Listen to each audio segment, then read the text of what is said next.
음악이란 것이 상당히 힘이 있습니다. 요즘 트로트라는 음악이 유행을 하고 있는데 어느 가수가 그 노래를 부르면 여성들이 치유를 받는답니다. 그 가사 내용이 그렇게 자기하고 너무 맞으니까, 자기에게 절절히 다가오니까 눈물도 흘리고. 근데 가사 내용만 그렇겠습니까? 그거하고 이제 같이 믹스가 되어가지고 그렇게 전해지니까 그렇게 자기들은 힐링도 받고 감동도 받고 그렇게 한다는 거예요. 결국은 가사도 뭐 시인 아니면 이제 글 쓰는 사람이, 작사자가 글을 쓰는 거 아니겠어요? 이 글이란 것이 이렇게 영향력이 있구나 하는 것을 알 수 있습니다. 물론 곡조도 마찬가지고요. 근데 이제 책을 읽은 사람들도 그런 사람들이 있어요. 내가 감옥에 있었는데 책을 많이 읽었다 이거예요. 그래서 정말 괴롭고 이 세상을 원망하고 그랬지만 이 책을 통해서 내가 생각이 바뀌었다. 그래서 이 세상에 나와서 자신의 인생을 새롭게 살게 되었다고 고백하는 사람들도 있어요. 또 그뿐이겠습니까?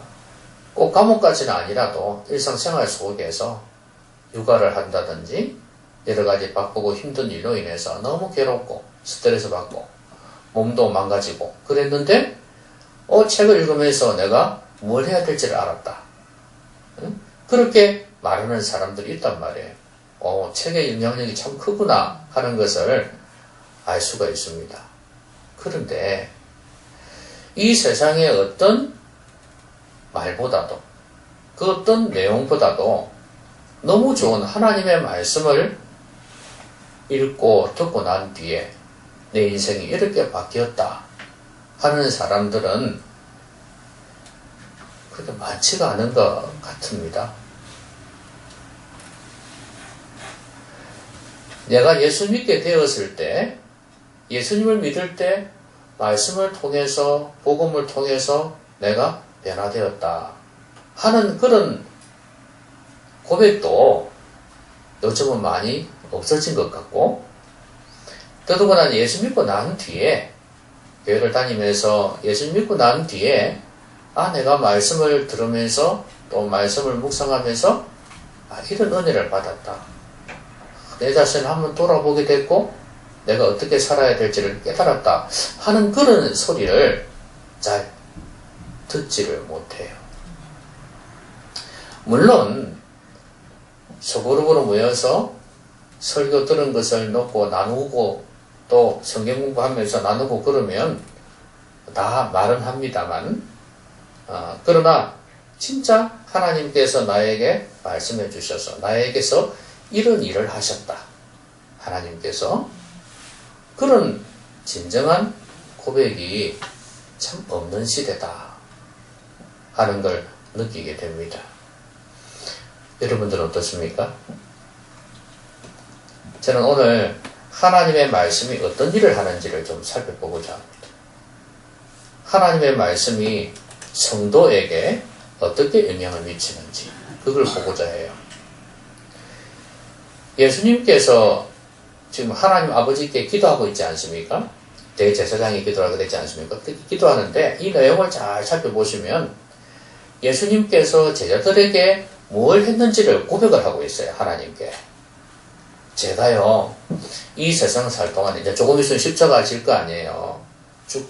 죽으시고, 또 40일 동안 있다가 또 성천하실 건데, 아버지께로 갈 건데, 이 땅에 살면서 내가 제자들에게 이렇게 했습니다 하는 내용이 나오는데, 전부라고 해도 과언이 아닌데, 그게 뭐냐면, 말씀을 전했다는 거예요. 말씀을 가르쳤다는 거예요. 부지런히.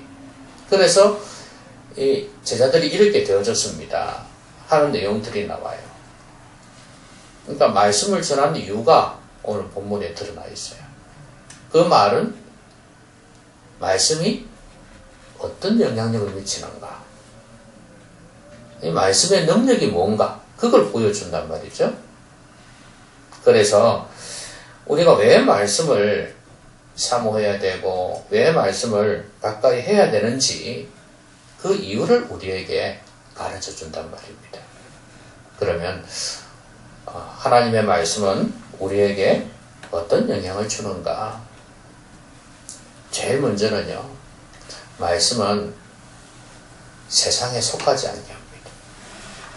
그러니까 한마디로 이야기하면 정체성을 분명히 하게 한다는 거예요. 오늘 이런 말씀이 있습니다. 내가 아버지의 말씀을 그들에게 주었사오매 세상이 그들을 미워하여 사오니 14절에 나와 있어요. 자, 아버지의 말씀을 그들에게 주었거든요. 그런데 세상이 그들 제자들을 미워한다는 거예요. 왜 그럴까요? 이는 이유를 말씀하고 있죠. 이는 내가 세상에 속하지 아니함 같이 그들도 세상에 속하지 아니함으로 인함이니이다. 뭐예요? 세상에 속하지 아니했다는 거예요. 그러니까 하나님의 자녀가 됐다. 천국 백성이 됐다는 거 아니에요. 그랬으니 세상이 미워할 수밖에 없다. 한편이 아니니까. 원수니까, 원수가 되어버렸으니까. 마귀에게 속한 자요, 하나님께 속한 자요. 이 원수가 되어버렸으니까 미워한다는 거예요. 결국 말씀은 이 제자들로 하여금 세상에 속하지 않게 만들었어요. 오히려 하나님 나라의 백성이 되게 만들어버렸어요. 그래서 세상에 미움을 받는다 이거예요. 정체성이 분명해져 버리죠. 말씀이 있는 사람은요, 내가 누구인지를 아는 사람이에요. 내가 하나님의 자녀라는 걸 분명히 알아요. 여러분들은 하나님의 자녀라는 걸 분명히 알고 있나요? 그죠? 하나님 말씀을 통해서 우리는 내가 누구인지를 알아요. 간혹 세상에서 여러 가지로 막 혼란스럽고 힘든 가운데에서 헷갈리기도 하고 내 정체성을 잃어버리고 그렇게 할 때가 있잖아요. 성도이면서도 성도답게 살지 못하고 그럴 때가 있단 말이죠. 그런데 하나님 말씀을 들으면서 내가 하나님의 자녀였구나 하는 걸 머리로는 알지만 가슴으로 다시 한 번 더 느끼게 된단 말이죠. 그렇지, 내가 그렇게 살아서는 안 되지.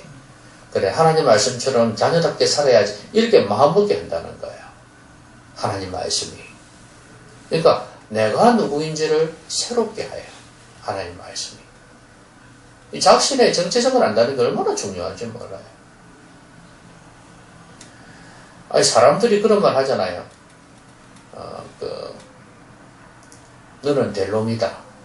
이렇게 한마디 하는 게 참 좋다고 그러잖아요. 듣는 사람도 기분 좋고. 그렇죠? 그러면 그 이야기를 듣고 자란 아이는 나는 델롬이야. 나는 크게 델롬이야. 이렇게 늘 생각하고 있으면 행동이고 삶이 달라지겠죠. 그죠? 마찬가지예요. 하나님께서 우리가 누구인지를 가르쳐 주시면 내가 어떻게 살아야 되는지를 알게 되어져요. 그걸 너무 많이 잊고 산단 말이에요. 여러분은 누굽니까? 여러분 누구예요? 저는 접니다. 하지 마세요. 그건 하나님은 하시는 말씀이에요. I am who I am. 나는 스스로 있는 자다. 나는 나다. 그 말이거든요. 그 말을 여러분 하시면 안 돼요. 자, 여러분 누굽니까? 하나님의 자녀입니다. 하나님의 백성이에요. 베드로가 말한 것처럼 왕 같은 제사장이에요. 성도는 거룩한 나라예요. 그뿐이겠습니까? 주님 말씀하신 것처럼 우리는 세상의 빛이요, 세상의 소금이에요. 성도가 어떤 사람인지를 안다면 인생이 달라질 겁니다. 하나님 말씀은 구약부터 신약까지 계속해서 우리에게 그 사람들에게, 그 당시에 시대마다 사람들에게, 근데 지금 우리에게 말씀하시는 것, 이 말씀들을 통해서 그 시대마다 그 사람들이 어떤 사람인지를 계속해서 일깨워주는 거예요. 그렇죠? 하나님의 백성인 것을 계속 일깨워주고, 너희들은 그렇게 살아야 될 사람들이 아니다. 우상에게 영광을 주어서는 안 된다. 계속해서 말씀하잖아요. 신약에 와서도 계속해서 우리가 또 양이라고 말씀도 하고 포도나무 가지라고도 말씀도 하고 우리가 어떤 존재인지를 계속 여러 가지 비유를 통해서 일깨우고 있어요. 왜? 그걸 알아야 바로 살 수 있기 때문에 그런 거예요. 말씀은 우리가 세상에 속한 자가 아닌 것을 알게 해줍니다. 제자들이 그래서 이 세상 사람들이 미움을 받은 거예요. 자기들하고 한편이 아니니까. 여러분, 우리도 이 세상에 속한 자가 되어서는 안 됩니다. 단지 신분을 알게 하는 게 아니라 하나님 말씀은요, 우리를 변화시킵니다. 세상에 속하지 않는 삶을 살게 해준다는 말이에요. 근데 그 앞에 보니까 이런 말씀이 있잖아요. 13절에 내가 아버지께로 가오니 내가 세상에서 이 말을 하옵는 것은 그들로 내 기쁨을 그들 안에 충만히 가지게 하려 함이니이다. 자, 제자들 안에 내 기쁨을 가진다 그랬어요. 그럼 내 기쁨이 뭘까요? 예수님은 고난받고 십자가 지는 것, 그것을 사명으로 생각했고 그 다음에 이것을 기쁨으로 여겼습니다. 기꺼이 감당하신단 말이에요. 이 세상에 속하지 아니하는 사람이 되려면 내가 하나님의 백성으로서 고난받는 것도 기쁘게 이길 줄 알아야 돼. 예수님의 기쁨이 그 기쁨이에요. 그게 제자들에게 있어야 특권으로 알고 이 세상에서 당당하게 살 거 아니겠습니까? 여러분, 성령 받고 난 뒤에 제자들은 어땠습니까? 고난과 핍박이 있었어도 당당했고 기쁨이 있었어요. 바로 이겁니다. 그래서 세상에 속하지 아니할 수 있는 거예요. 예수님은 하나님의 아들이라는 그 신분에 대한 정체성에 대한 확신이 있었어요. 그렇기 때문에 늘 하나님 아버지의 관계 속에서 예수님 당신을 생각했단 말이죠. 그렇기 때문에 고난도 달게 받을 수 있었고 아버지의 말씀에 순종하는 것, 그걸 기꺼이 감당했어요. 그래서 기쁨이 있었단 말이에요. 이 제자들이 이제 앞으로 이런 기쁨을 가지게 될 때 이 세상에 감당치 못하는 사람이 되는 겁니다. 여러분, 하나님의 자녀가 되면 하나님의 자녀로서의 어떤 특권의식이 있고 이 세상에서 조금 어려움 당해도 힘들어도 당당해진다는 말이에요. 주님이 기꺼이 십자가 지셨듯이 고난도 기꺼이 지면서 기쁨을 가질 수 있다 이 말이에요. 주님의 기쁨을. 그러면 세상과 구별되게 세상에 속하지 아니한 그런 삶을 당당하게 살게 된다는 말이에요. 말씀하는 일이 이거예요. 정체성을 분명히 하고 세상에 속하지 않게 만든다. 자, 그 다음에요. 17절에 보면 이런 말씀이 있습니다. 15절에 보면 내가 비옵는 것은 그들을 세상에서 데려가시기를 위함이 아니요 다만 악에 빠지지 않게 보존하시기를 위함이니이다. 자, 무엇을 기도하고 있습니까? 다만 악에 빠지지 않게 보존하시기를 기도하고 있습니다. 예수님의 기도는 주기도문에서 나와 있죠? 그죠? 우리가 늘 알고 있는 그 내용 있지 않습니까? 악에서 구하옵소서. 그럼 악이 물론 마귀이기도 한데요. 원래 의미가 그 마귀나 이제 악이나 세상이나 여기서는 같은 개념이라고 보시면 되는데 악에 빠지지 않게, 그럼 악에 빠지지 않는다는 것은 마귀에게 속하지 않는다? 또 다른 말하면 죄 짓지 않는다? 그런 의미 아니겠어요? 그렇게 되려면 어떻게 해야 되겠어요? 그게 이제 거룩한 삶이거든요. 그게 거룩한 삶인데, 17절에 보니까 그들을 진리로 거룩하게 하옵소서. 아버지의 말씀은 진리입니다. 하나님 말씀으로 거룩하게 된다는 거예요. 말씀은 우리를 거룩하게 만듭니다. 악에 빠지지 않게 한다는 거예요. 여러분 그 말씀 외우시잖아요. 디모데후서 3장 16절 말씀 뭡니까? 모든 성경은 하나님의 감동으로 된 것으로 교훈과 책망과 바르게 함과 의로 교육하기에 유익하니. 교훈, 바로 가야 될 걸 가르쳐주고, 책망, 잘못된 길로 갔을 때 야단을 치고, 그래서 바른 길로 돌아오게 하고, 그 다음에 역시 그 바른 길을 계속 할 수 있도록 교육하는 거, 의로 교육하는 거. 결국 하나님 말씀은 우리를 거룩하게 만드는 거예요. 그러기 위해서. 하나님의 말씀으로 경계를 삼지 않는다면, 말씀이 기준이 되지 않는다면, 기준이 없어서 뭐가 죄인지도 몰라요. 여러분 세상 사람들은요, 죄의 기준이 그냥 법입니다. 법. 법. 뭐 법을 어기도 죄졌다고 생각하는 사람도 얼마나 많습니까?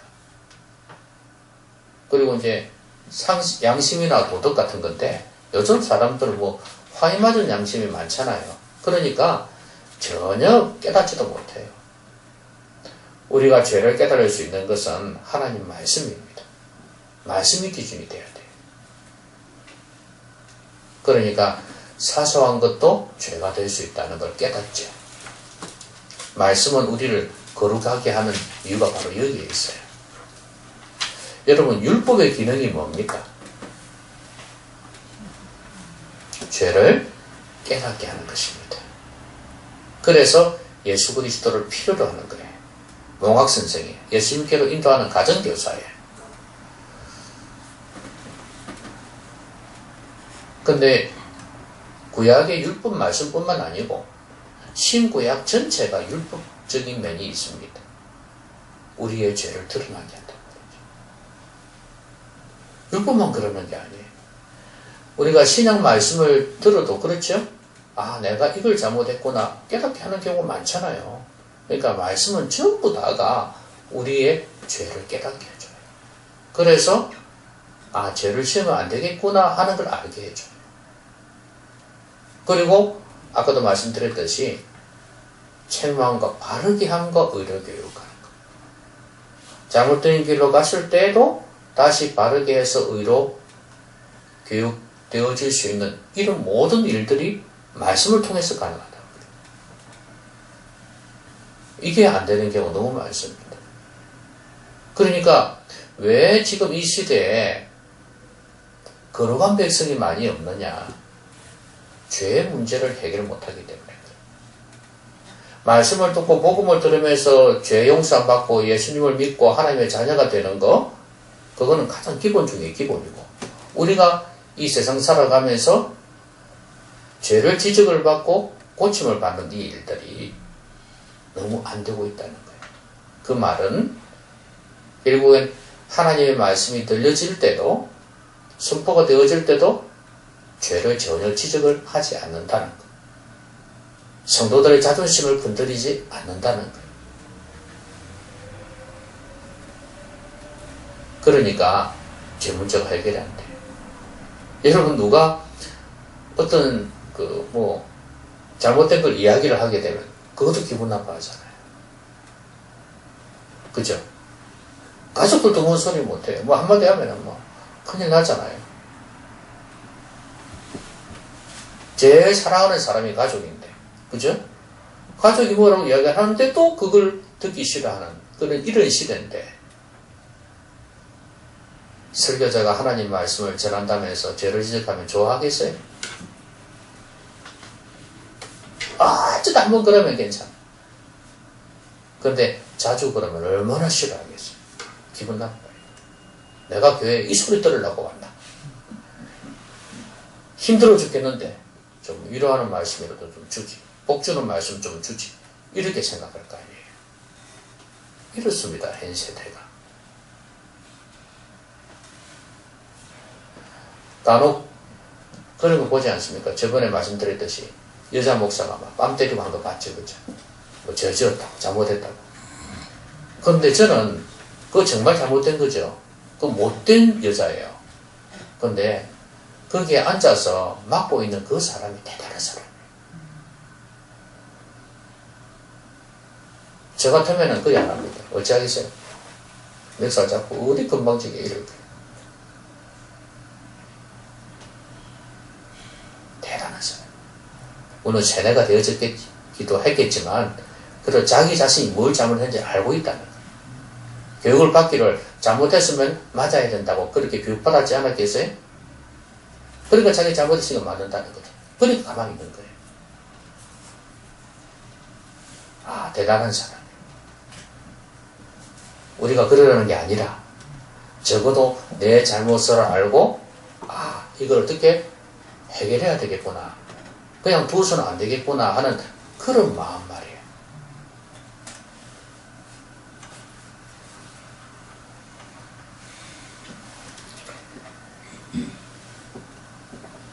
말씀이 우리의 마음속에 다 기억이 되어지면요. 그때 거룩하게 살 수 있게 되어져요. 여러분, 베드로가 3번 부인했죠, 그쵸? 막 화도 내고 저주도 하고 그랬잖아요. 그래 놓고 이제 3번 다 하고 난 뒤에 새벽닭이 우니까 그때 어찌했습니까? 주님의 말씀하심이 생각이 나서 울었더라 그랬잖아요. 그쵸? 그때 뭘 깨달았어요? 아, 내가 이거 큰 죄를 지었구나. 주님 하신 말씀이 맞네. 이렇게 된 거 아니겠어요? 주님이 하신 말씀이 생각이 나가지고 울었다. 그전에는 한 번 부인했을 때도 죄인 줄 몰랐어. 그죠? 2번, 3번 딱 하고 난 뒤에 주님의 말씀이 생각이 났어. 딱이 딱 울고. 여러분, 말씀이 생각이 나면요, 죄를 깨닫게 해요. 그리고 회개한단 말이에요. 여러분, 요나 알죠?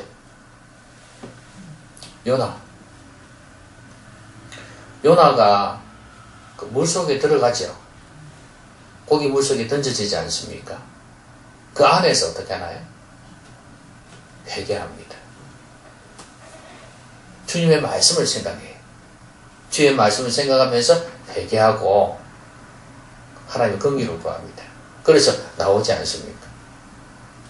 그럼 이제 좀 기분은 나빴지만 원수 나라에 가서 복음 전하라 그러니까 니느웨 성에 우리나라 같으면 일본 같은 나라인데 거기 가서 복음을 전하라 하니까 내가 하나님의 말씀을 전하면 분명히 돌아올 거 뻔하니 그래서 원수 같은 나라에 생각이 없어요. 쳐들어와가지고 얼마나 유린을 했습니까?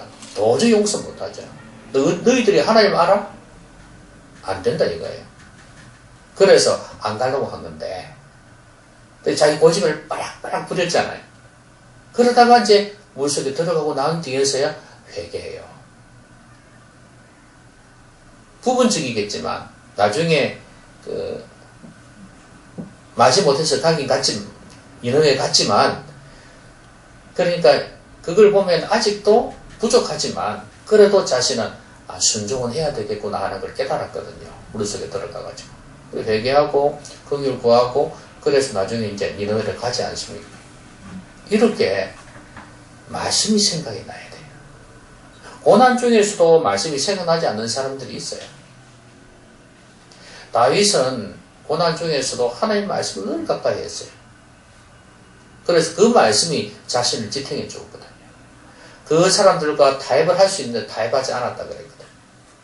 예? 악한 자들과. 이 자신을 거룩하게 지킬 수 있었던 비결이 바로 그거예요. 하나님 말씀.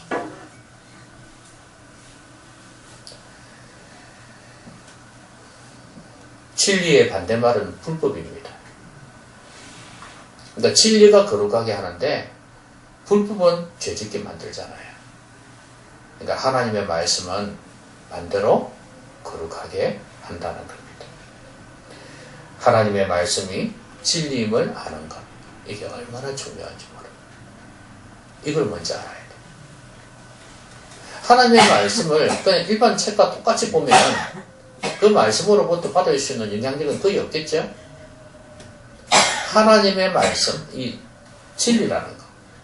이걸 알게 되어질 때, 그리고 그 말씀을 듣고 자신의 삶에 적용시킬 때 거룩한 삶을 살게 되는 것입니다.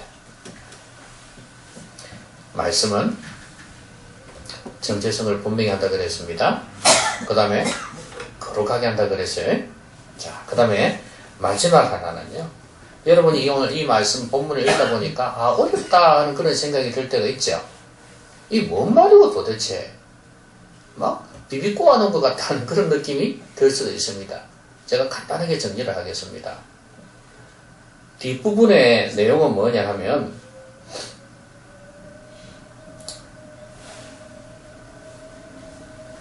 내가 아버지 안에 있는 것처럼, 그리고 아버지께서 내 안에 있는 것처럼, 그래서 아버지와 내가 하나가 된 것처럼 저기에 있는 저 제자들도 하나가 되게 하옵소서, 이거예요.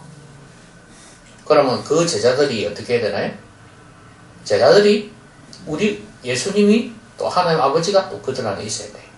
또 그들이 예수님 안에, 그들이 하나님 아버지 안에 있어야지 하나가 될 수 있다고 그랬어요. 그래서 우리가 하나 된 것 같이 저들도 우리 안에 있어 하나가 되게 하옵소서, 이렇게 기도하고 있거든요. 내용 좀 이해가 됩니까? 간단하게 이야기하면 그거예요. 그래서 내가 그들에게 하나님의 말씀을 가르쳤다, 그 말씀이에요. 그리고 심지어 이 제자들을 통해서 예수를 믿게 된 사람들에게까지 그렇게 되었으면 좋겠다. 오늘 우리가 거기에 해당이 되겠죠. 그렇게 지금 기도하고 있습니다. 자, 결국엔 하나님의 말씀은 하나 되게 만드는 능력이 있습니다. 자, 너희가 내 안에, 내 말이 너희 안에 있으면 이 사람은 과실을 많이 맺나니, 그랬죠? 자, 내 말이 너희 안에 있다는 것은 바로 내가 너희 안에 있다는 말하고 같은 말이잖아요. 그죠? 그러니까 예수님께서 늘 말씀하실 때 내 말이 너희 안에 있다, 이것은 예수님이 너희 안에 있다는 것 같은 표현이라고 생각하시면 됩니다. 그래서 너희들이 내 안에 있고 내가 너희 안에 있고, 그럴 때 서로 교제가 되는 거죠. 가지가 나무에 붙어 있으려면 이렇게 붙어 있어야 양분과 수분을 공급하고 열매를 맺을 수 있을 거 아니겠어요? 그와 똑같이 하나님의 말씀이 양분과 수분 같은 거라고 보면 돼요. 어쨌든 간에 성도 안에 있어야지 가지니까 열매를 맺을 수가 있다는 그 말씀입니다. 이게 바로 교제요, 이게 하나됨이에요. 하나됨은 그냥 붙어 있는 그런 게 아니고 이게 교제가 있어야 돼요, 교제가. 그래서 말씀이 이들 제자들 가운데 들어가 있을 때, 그때 주님 안에 거하는 거고, 또 주님이 그 안에 거하는 거고, 또 하나님이 그 안에 계시는 거고. 복잡한 것 같지만 이 교제가 이루어진다, 그 말이에요. 말씀을 통해서.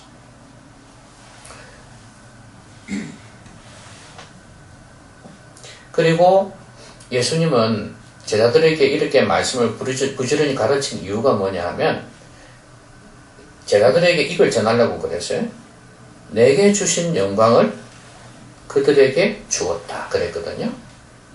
하나님의 영광을 그들에게 나타내고, 그 다음에 하나님께서 나를 사랑하신 그 하나님의 사랑을 그들이 알게 하기 위해서 그랬다 그랬습니다.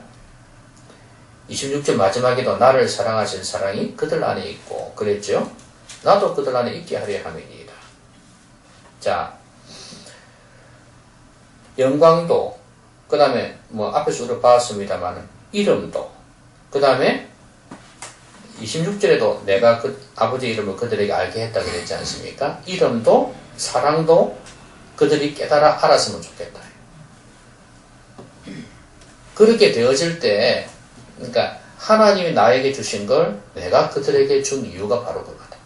그래서 내가 하나님께로부터 왔다는 것을 알게 하기 위해서 그랬다. 이 말씀이거든요. 그럼 이 모든 일은 어떻게 이루어지냐? 하나님 말씀을 통해서 이루어진다는 거예요. 하나님의 말씀은 하나 되게 만든다는 거예요. 사실 예수님도 그랬죠. 예수님이 앞에서 그랬잖아요. 내가 나를 거룩하게 했으니, 그죠? 그 다음에 제자들도 거룩하게 해달라. 이렇게 말씀하거든요. 그러니까 예수님도 말씀을 통해서 하나님과의 관계를 분명히 했어요. 그래서 사실 하나가 된 거죠. 하나님은 말씀하시고 순종함으로 하나가 된 거예요. 진정으로 하나 되려면 그래야 되는 거예요. 그 관계는, 하나님과의 관계는 그래야 되는 거예요. 그러면 제자들도 마찬가지예요. 예수님과 관계가 하나가 되고 하나님과 관계가 하나가 되려면 말씀을 듣고 순종하는 것밖에 없어요. 그럴 때도 제자들끼리 어떻게 되나요? 역시 하나가 될 수 있다는 거예요. 왜냐하면 각 제자가 하나님께로 가까이 갈 때 이렇게 만나지지 않겠습니까? 하나가 될 수 있단 말이에요. 결국은 부부도 마찬가지고 가족도 마찬가지예요. 진정으로 하나가 되려면 각자가 하나님 앞에 가까이 가야 돼요. 뭘 통해서? 말씀을 통해서. 왜냐하면 생각이 다른데, 사고가 다른데 어떻게 하나가 될 수 있나요? 그래서 같은 생각, 같은 말, 같은 뜻, 성경에 나와 있지 않습니까? 사람들이 만들어낸 말이지만 같은 비전, 같은 꿈, 이렇게 나오잖아요. 생각이 다른데 어떻게 하나가 될 수가 있나요? 안 되죠. 참 이런 하나됨이 너무 없는 시대예요. 너무 따로따로, 너무 개인주의. 좋아요. 다양성이 있다는 건 좋은데 그래도 하나님 말씀을 가지고 통일성이 있어야 돼요. 여러분 교회의 특성 두 개가 바로 그겁니다. 다양성과 통일성. 왜냐하면 여러분 다 다르잖아요. 그렇죠? 이걸 어떻게 할 수가 없죠. 다양성이에요. 그렇지만 하나님 말씀 앞에 모두가 굴복하는 그 순간에 통일성이 이루어지는 거예요. 여러분 교회가 하나 되기 위해서도 하나님 말씀이 있어야 되는 거고 가정이 하나 되기 위해서도 말씀이 있어야 되는 거예요. 각자가 말씀을 통해서 하나님과의 관계를 분명히 할 때 하나님과의 관계가 하나가 되어질 때 그때 사람과의 관계에 있어서도 성도들끼리 말씀 있는 사람들끼리 하나가 될 수 있다는 말이에요. 그래서 신혼부부들의 가장 좋은 혼수품은 뭐냐? 말씀입니다. 좋은 혼수 해가면 뭐합니까? 거룩하게 살면서 하나가 되지 못하는데 그렇잖아요. 같은 비전을 품고 같은 미래를 향해서 나아가지는 못하는데 그렇지 않습니까? 얼마나 답답하겠어요. 그러니까 말씀을 각자가 사랑하고 가까이 한다는 것, 말씀으로 무장한다는 것이 얼마나 중요하죠. 요 청년들도 있는데 결혼하기 전에 말씀의 사람이 돼야 돼요. 분명하게 말씀에 질려드는 사람이 돼야 돼요. 말씀을 사랑하고 가까이 하고 묵상하고 말씀에 지배를 받는 사람이 돼야 돼요. 그리고 그런 사람을 만나야 돼요. 에이, 요새 그런 사람이 있습니까? 있습니다. 내가 그런 사람이 되면 하나님께서 그런 사람 만나게 해주실 거예요. 아니면 적어도 그런 사람을 만날 수 있는 능력을 나에게 주실 겁니다. 그래서 말씀으로 하나가 되어져야 돼요. 그리고 자녀들도 마찬가지겠죠. 너무 쉽지 않아요. 노력해도 애를 써도 힘든 것인데 아예 손 놓고 있으면 얼마나 힘들겠습니까? 안 되죠. 성도들이요, 말씀을 진정성 있게 대하지 아니하고 듣지 아니하면 하나가 안 됩니다. 말씀을 통해서 여러분들이 이렇게 은혜를 받고 그래야 하나가 되어져요. 다른 방법은 없어요. 여러분 혼자 계신 분도 있고 부부도 있겠지만 노년에 하나됨으로 살아가려면 마시는 사람들이 되셨으면 좋겠어요. 이것도 있어요. 육적으로 하나 되는 사람도 있어요. 그것 말고 뭐 취미도 갖고 같이 뭐 이것도 하고 저것도 하고 그거는 육으로 하나 되는 거고 그거 말고 영으로 하나 되는 거. 우리 인생을 더 아주 고급지게 만들어요. 더 알차게 만들어요. 그런 하나됨을 꼭 누려보시기 바랍니다. 말씀했습니다. 말씀은 우리가 하듯이 능력이 있습니다. 엄청난 영향력이 있습니다. 말씀이 하는 일은 우리의 정체성을 분명하게 해요. 내가 누구인지를 알게 해요. 세상에 속하지 않게 만들어요. 근데 미움받아도 힘들어도 기쁨이 있어. 내가 하나님의 자녀라는 기쁨이 있어. 고난 능히 감당하는 거예요. 그리고 말씀은 거룩하게 만들어줍니다. 죄를 멀리 할 수 있게 만들어줘요. 죄 짓지 않게 해줘요. 죄를 지었어도 돌아서고 바르게 하게 해줘요. 그리고 말씀은 하나 되게 합니다. 같은 생각 갖게 해서 같은 마음 가지고 같은 뜻을 품게 해서 하나 되게 만들어요. 아무쪼록 이 좋은 말씀 더욱 가까이 하시고 말씀으로 이 좋은 유익들 말씀이 하시는 이 사역 이걸 여러분의 삶 속에서 누리시기를 주님의 이름으로 기원합니다. 기도합시다. 오늘 말씀 생각하면서 같이 한번 기도하겠습니다.